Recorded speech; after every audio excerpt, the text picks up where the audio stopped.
Olá, o Saiba Mais de hoje vai falar sobre a mini reforma eleitoral que introduziu mudanças pontuais na legislação eleitoral. E quem conversa conosco hoje é a advogada especialista em direito eleitoral, Gabriela Hollenberg, que também é secretária-geral da Academia Brasileira de Direito Eleitoral e Político. Muito obrigada pela sua participação. Para a gente começar, então, vamos falar sobre as principais mudanças que a mini reforma trouxe, então, para a legislação eleitoral. Bem, a gente teve uma série de alterações, em especial em relação sempre à propaganda eleitoral, né? Todas as últimas reformas sempre focaram na questão da propaganda e também em relação à questão da arrecadação e prestação de contas, que foram, assim, bem significativas, principalmente em relação à introdução ao limite de gastos. A gente tinha aí a previsão anterior no sentido de que haveria uma lei, né, no ano da eleição que fixaria um limite, mas que, no caso dela não fazer isso, os partidos fixariam os limites para cada candidatura. E, na verdade, os partidos nunca fixaram.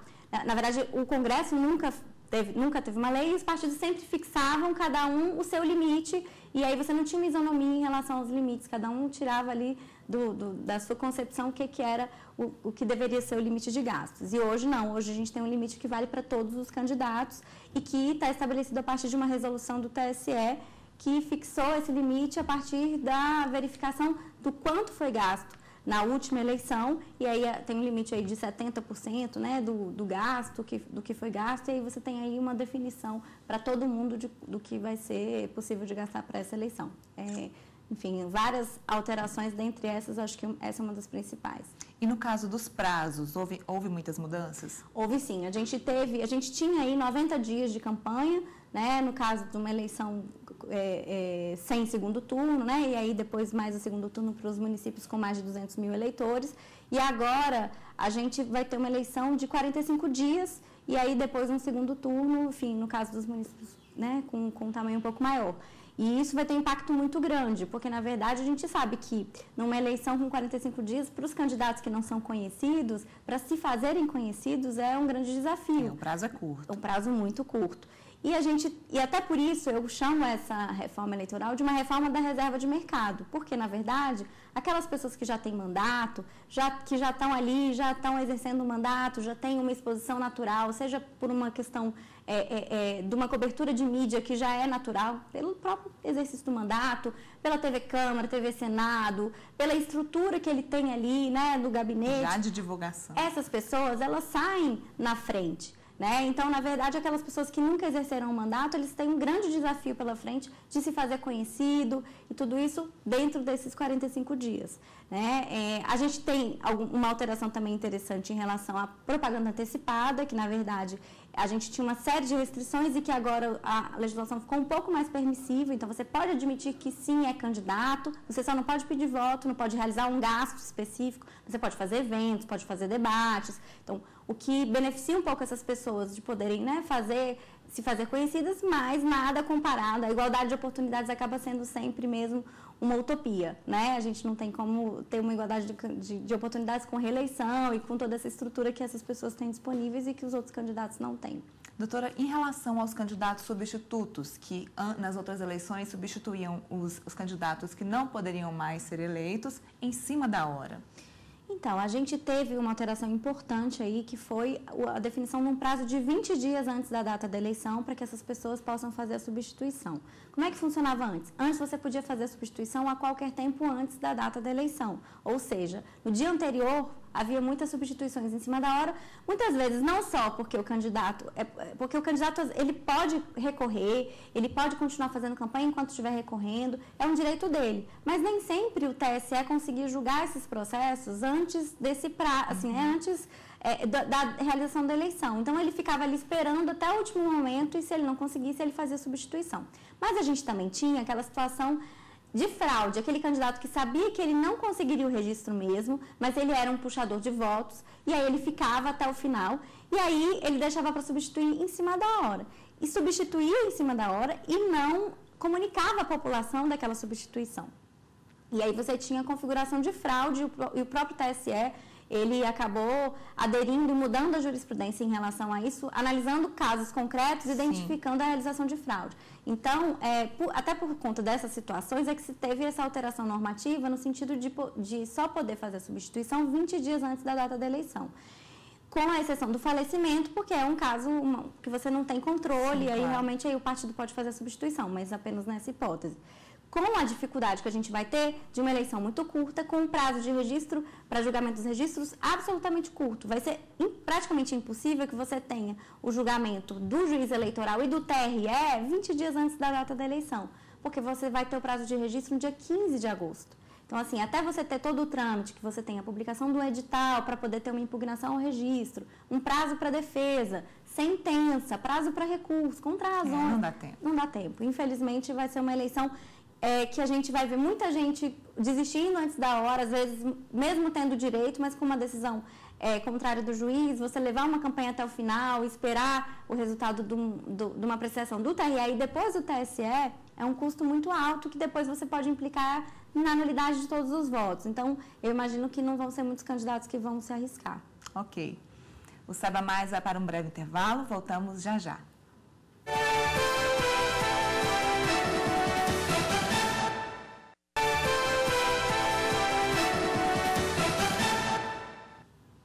Saiba Mais está de volta e hoje falamos sobre mini-reforma eleitoral. Eu recebo aqui a advogada especialista em direito eleitoral, Gabriela Hollenberg. Doutora Gabriela, a respeito da propaganda eleitoral veiculada em TV e em rádio, houve mudanças agora com a mini-reforma? Bem, a gente teve muitas mudanças, como desde as últimas reformas, todas as reformas focam muito nessa parte da propaganda, com muitas restrições. A gente não vai ter agora mais cavaletes, placas, pinturas em muro, inclusive com uma séria restrição à própria liberdade de manifestação do eleitor, porque dentro da sua casa ele só vai poder ter ali uma propaganda limitada, que vai ser ou um cartaz ou um adesivo de meio metro quadrado. Né? Então, o cidadão também não pode? O cidadão também não pode, ele vai ter que respeitar essas regras também. O que até é complicado, né? Porque, poxa, dentro da sua casa você não pode pintar o seu muro com o nome do seu candidato, isso é até delicado, até questionável essa constitucionalidade, mas o Congresso Nacional entende que é de se restringir a propaganda sempre sob o argumento de que tem que reduzir o custo da campanha, mas que, na verdade, a gente não identifica isso muito na prática, porque essas alterações, essas restrições, não são sobre questões que realmente impactam no custo da campanha de forma significativa, né? Na verdade, a gente sabe que a grande maioria dos custos ele vem da propaganda na televisão, no rádio, que demanda, né, um marketing, demanda uma produção muito maior, enfim. E aí a gente tem as contradições dessas alterações, como a questão de você possibilitar nas inserções as cenas externas. Então, que é um custo muito maior do que qualquer, né, cavalete que você possa colocar na rua. Então, houve essa mudança, mas a inserção das imagens também foi permitida. Foi permitido. Então, assim, a gente tem sempre o pretexto de que se tem a redução do custo com a diminuição da propaganda, mas, na verdade, isso só contribui para a desinformação do cidadão. Porque direito à propaganda, ela é, sobretudo, direito do cidadão. O cidadão tem direito de saber quem são os candidatos, quais são as propostas, né, o que eles defendem, as bandeiras dos partidos, né, no qual eles estão filiados. E com todas essas restrições, fica muito difícil. Ele, na verdade, vai conhecer e saber daqueles que ele já sabe porque já tem algum mandato eletivo. Mas aqueles outros candidatos que nunca ocuparam um cargo têm uma grande dificuldade de se igualar, de chegar perto, de chegar no eleitor mesmo. Falamos sobre redução de gastos, mas também haverá redução de doações. Como é que vai ser? Quem pode doar a partir de agora?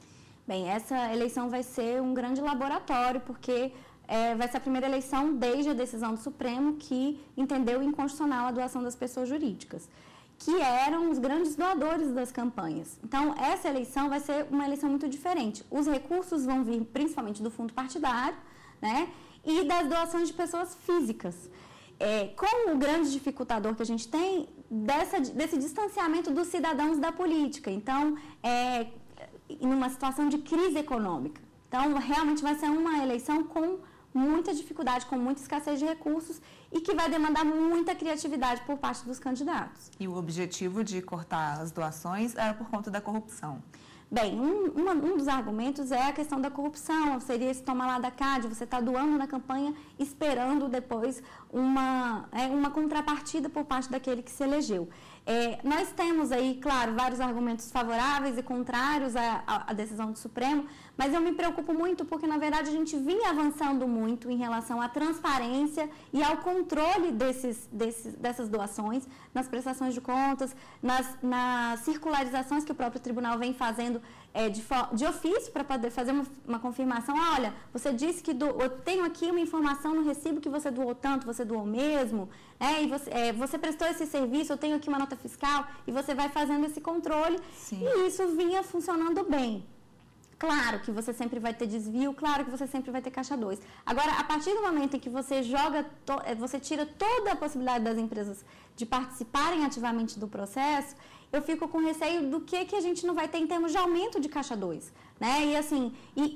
Justamente privilegiando as empresas que fazem o ilícito, né? Porque as empresas que querem fazer o ilícito, elas vão ali, elas querem doar, elas doam de forma aberta, elas identificam e doam dentro do limite. Enfim, eu acho que talvez tivesse sido mais eficaz que a gente tivesse estabelecido um teto de gasto, um teto de doação para todas as empresas, e não um teto percentual como era antes, né? De 2% do faturamento bruto, porque aí as empresas que são muito grandes, elas podem doar muito mais.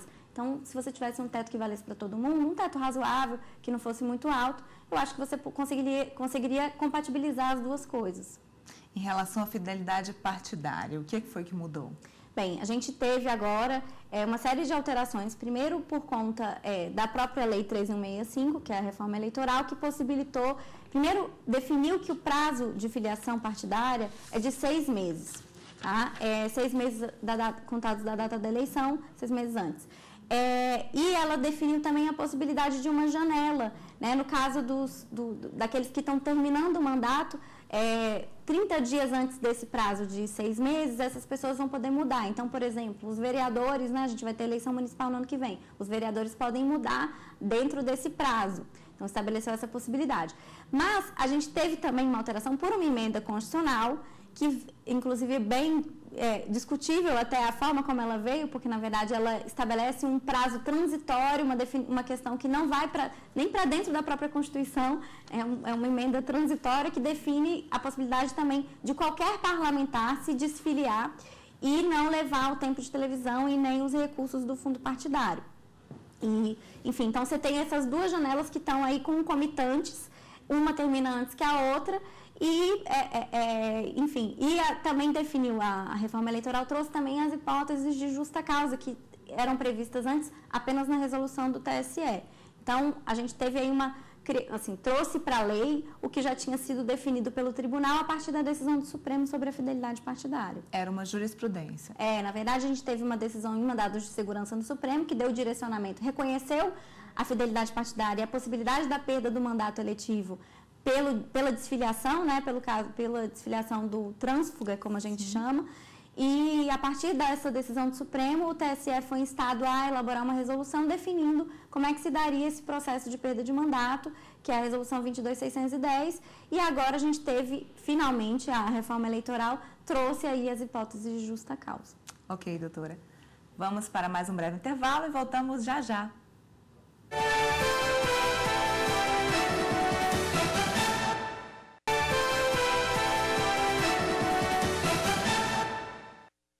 Saiba Mais está de volta e hoje falamos sobre a mini-reforma eleitoral. E eu recebo aqui a advogada especialista em direito eleitoral, Gabriela Hollenberg.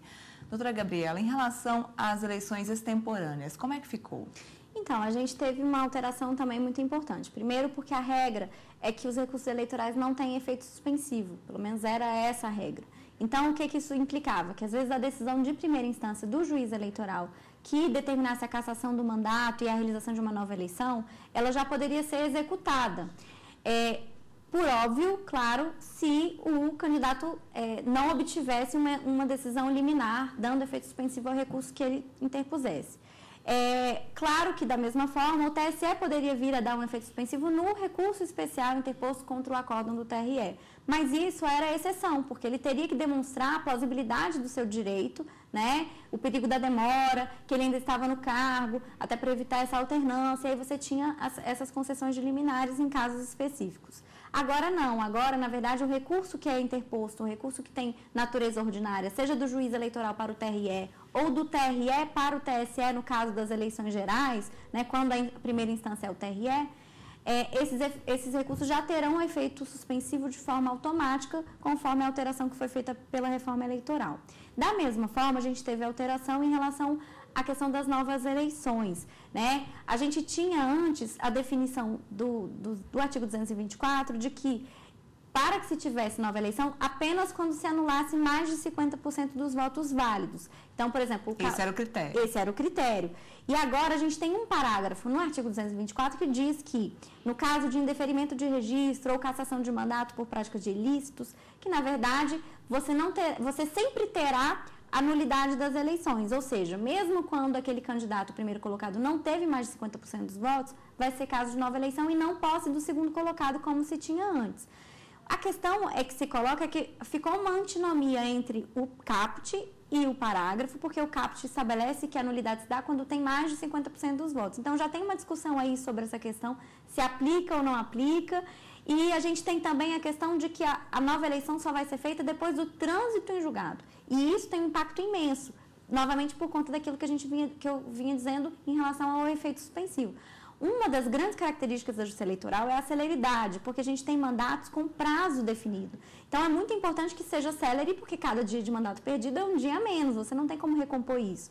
E, na verdade, isso vinha acontecendo de forma muito... Assim, o tribunal, essa coisa de não ter efeito suspensivo, o tribunal analisava com muito critério as cautelares, né? Mas, quando era o caso de não conceder, não se concedisse, já se fazia uma nova eleição, a pessoa já vinha, assumia, o segundo colocado assumia, ou já se fazia uma nova eleição. Agora, não. Agora, é aguardar o trânsito em julgado, você tem efeito suspensivo, no caso, ele pode recorrer no mandato, né? E aí, tendo depois uma decisão de segunda instância, ele pode ou não ser afastado pelo tribunal, mas aí a gente vai ter o quê? Vai tirar a pessoa que foi eleita para colocar o presidente da Câmara Municipal para aguardar o trânsito em julgado? Vai demorar um pouco mais. Vai demorar muito mais. Na verdade, é quase impossível você ter o trânsito em julgado dentro do prazo do mandato. Então, muitas vezes você vai ter a perda do objeto e a nova eleição não vai acontecer. Então, assim, é mais uma vez questionável a constitucionalidade dessa alteração, tendo em vista todos os princípios que regem nosso ordenamento jurídico, principalmente os princípios constitucionais. Então, há uma divergência. Há uma divergência, enfim.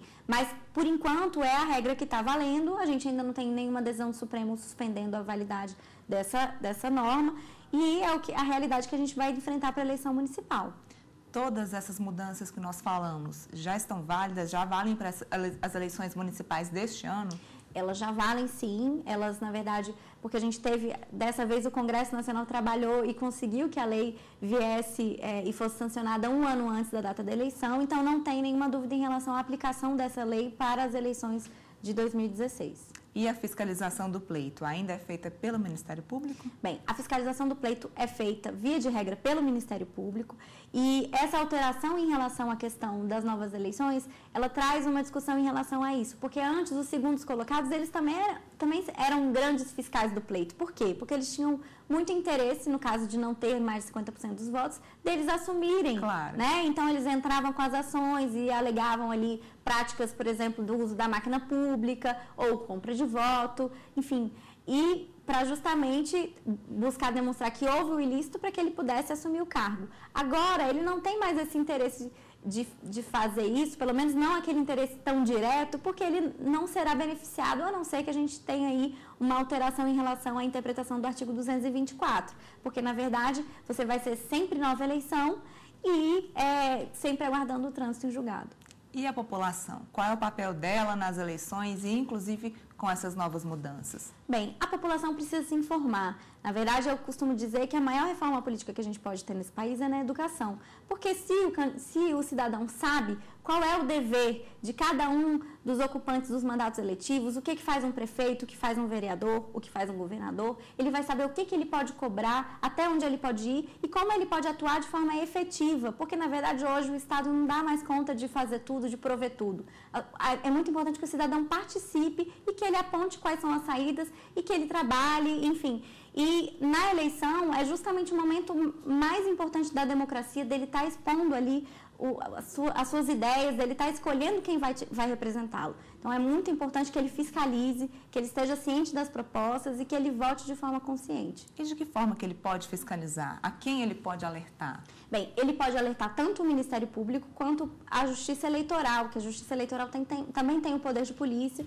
Então, a gente tem os canais normalmente divulgados, seja pela Justiça Eleitoral, seja pelo Ministério Público, para fazer as denúncias. E hoje em dia você pode fazer as denúncias, inclusive, pela internet, sem muita dificuldade. Então, é importante que ele também, identificando ali uma conduta ilícita, que ele também denuncie, para que a gente tenha uma eleição com toda a lisura, com toda a igualdade, né, garantindo ali o máximo de igualdade para todo mundo, né, para que todo mundo chegue, para que quem chegue a ocupar um mandato eletivo chegue da melhor forma, chegue respeitando as regras do jogo. Houve muita discussão a respeito do voto impresso. Foi uma discussão do Congresso, foi uma discussão também do TSE. Como é que ficou a conclusão de toda essa discussão? Bem, a conclusão é de que não teremos voto impresso para esta eleição. Na verdade, a gente sabe que a Justiça Eleitoral é absolutamente contra o voto impresso. E a gente tem uma discussão muito grande sobre se o voto impresso não viola o sigilo do voto. Porque, na verdade, é importante que se tenha a possibilidade de auditoria das urnas, sim, porque, na verdade, caso se tenha alguma suspeita de algum mau funcionamento da urna ou de uma fraude, né, que você tenha a possibilidade de auditar essas urnas. Mas não se sabe se a melhor forma é realmente o voto impresso, porque, primeiro, as impressoras, a gente já teve essa experiência e foi um grande fracasso, porque, na verdade, as impressoras sempre davam problema, e aí, para você substituir aquela impressora, no fim, você tinha que ir para a urna de lona, o que dificultava muito, porque hoje é um grande avanço que a gente tem a urna eletrônica, né, e a divulgação dos resultados com tanta rapidez como a gente tem num país continental como é o Brasil. Mas a gente não teve ainda a definição do voto impresso de uma forma que não viole o sigilo do voto, né? Porque o eleitor ele não pode sair com um papel, com um comprovante, até porque isso não só viola o sigilo do voto dele, como inclusive possibilitaria mais ainda a compra de voto, que seria aquele recibo, olha, você me pagou aqui, ó, a minha prova de que eu votei em você, né?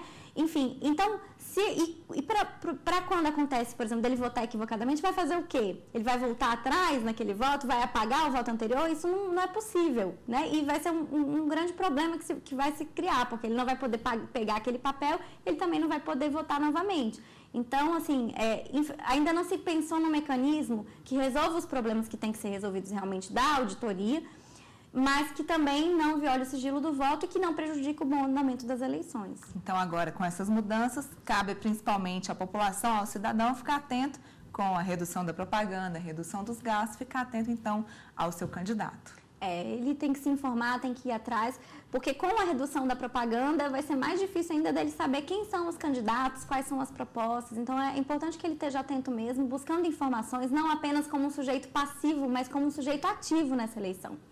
Ok, doutora, muito obrigada pela participação, agradeço pelos esclarecimentos. Eu que agradeço o convite. O Saiba Mais de hoje fica por aqui. Muito obrigada pela audiência, até um próximo programa.